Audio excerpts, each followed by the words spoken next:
방과 후 여유로운 일상을 보내고 있는 튼튼이. 좋아하는 만화도 보고 맛있는 간식도 먹고 행복은 멀리 있지 않습니다. 빵을 입 한가득 넣고 나니 목이 메이나 봐요. 이제야 목 좀 축이려고 하나 본데요. 아유, 그러다 TV 속으로 들어가겠어요. 물이라도 마시려던 찰나. 그런데 튼튼이에게 뭔가 일이 생긴 것 같은데요. 도대체 무슨 일이 벌어진 걸까요?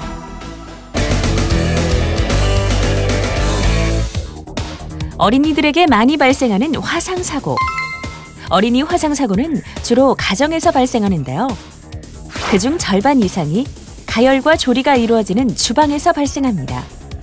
화상을 입게 되면 순간 당황하기 쉽고 제때 처치하지 못하면 큰 흉터를 남길 수도 있어서 사고 직후 대처가 정말 중요한데요. 화상에 있어 가장 중요한 치료는 병원 진료에 앞서 초기에 얼마나 빨리 시키느냐가 핵심. 화상을 입으면 먼저 흐르는 수돗물에 화상 부위를 30분 이상 통증이 가라앉을 때까지 충분히 식혀줍니다. 이때 흐르는 물 대신 얼음이나 얼음팩 등을 사용하는 경우엔 상처에 자극이 될 수 있으니까 사용하지 마세요. 통증이 가라앉으면 깨끗한 천이나 붕대로 화상 부위를 감싼 후 병원에 가서 진료를 받습니다. 조금 전 튼튼이의 경우 물을 마시려다가 TV에 집중하는 바람에 뜨거운 물에 화상을 입게 된 것이죠.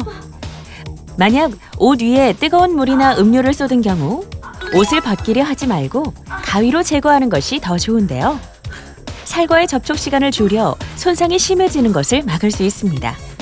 물집이 생겼을 땐 임의로 터뜨렸다가 세균에 감염될 수도 있으니 그대로 두었다가 병원에서 제거해야 합니다.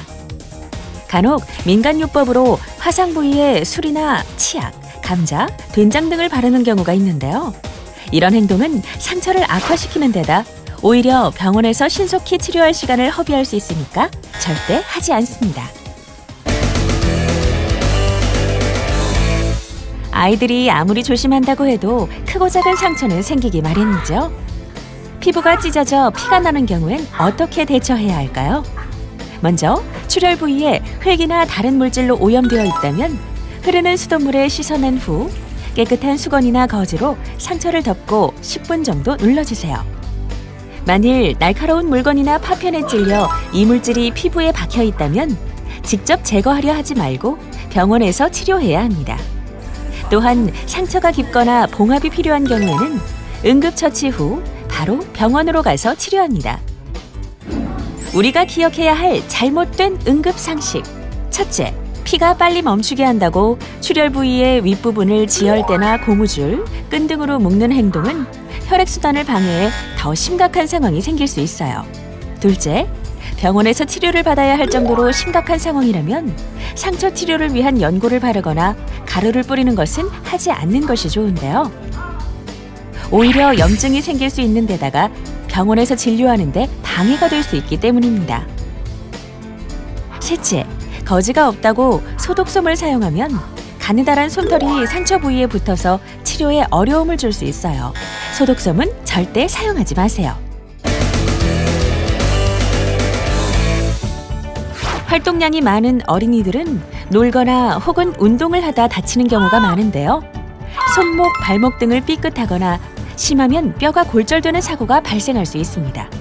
염좌나 골절의 경우 주로 해당 부위가 빨개지고 붓거나 통증이 심하고 누르면 꽤 아파할 수 있는데요. 혹시나 뼈가 부러져 형태가 뒤틀려 있다고 뼈를 억지로 맞추는 등의 행동을 하는 것은 주변 근육이나 혈관, 신경까지 손상시킬 수 있으니 절대 하지 않습니다.